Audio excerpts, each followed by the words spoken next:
Assalamualaikum warahmatullahi wabarakatuh. Di sini saya dan Mbak Dina akan menjelaskan tentang tujuan dari manajemen pendidikan dengan dosen pengampu Mr. Ahmad Nazari SPD. Sesuai dengan segala dan dengan instansi. Langsung saja ke materi yang pertama, definisi. Yang pertama adalah definisi dari tujuan. Apa sih tujuan itu? Tujuan merupakan penjabaran dari visi dan misi yang juga merupakan hal yang akan dicapai. Jadi tujuan adalah hal yang akan kita capai dalam suatu proses dengan melalui suatu proses. Yang adalah definisi dari manajemen pendidikan akan saya ulas kembali setelah sebelumnya telah dijelaskan oleh kelompok sebelumnya. Manajemen pendidikan yakni proses perencanaan, pengorganisasian, pelaksanaan dan pengawasan dalam mengelola sumber daya untuk mencapai tujuan pendidikan yang efektif dan efisien. Lalu yang ketiga, ini konklusi tujuan manajemen pendidikan. Nah, apa sih tujuan manajemen pendidikan itu?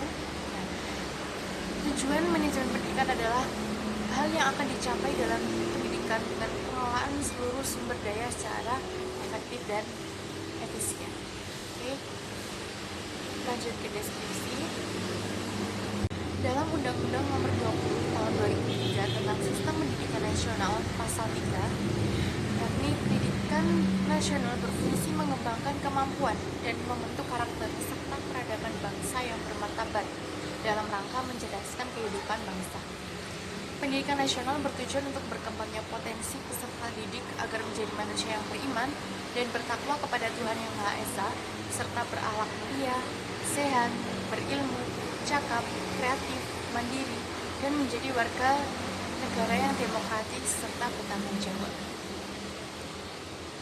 Peran manajemen pendidikan. Manajemen pendidikan berperan sebagai faktor utama dalam proses pencapaian tujuan.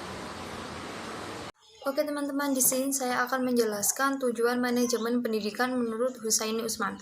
Yang pertama yaitu untuk mewujudkan suasana belajar yang pakem. Nah, jadi salah satu tujuan dari manajemen pendidikan itu adalah untuk mewujudkan proses pembelajaran yang pakem. Yang dimaksud pakem di sini adalah pembelajaran aktif, kreatif, efisien, menyenangkan, dan bermakna. Kemudian yang kedua yaitu untuk membentuk peserta didik yang aktif dalam mengembangkan potensi dirinya. Jadi di sini memberikan kesempatan kepada peserta didik untuk mengembangkan potensi dirinya. Misalnya dalam bidang spiritual, kreativitas, keterampilan, dan sebagainya. Kemudian yang ketiga yaitu tercapainya tujuan pendidikan yang efektif dan efisien. Nah, tidak lain dari tujuan manajemen pendidikan ini adalah untuk mewujudkan proses pembelajaran yang efektif dan efisien.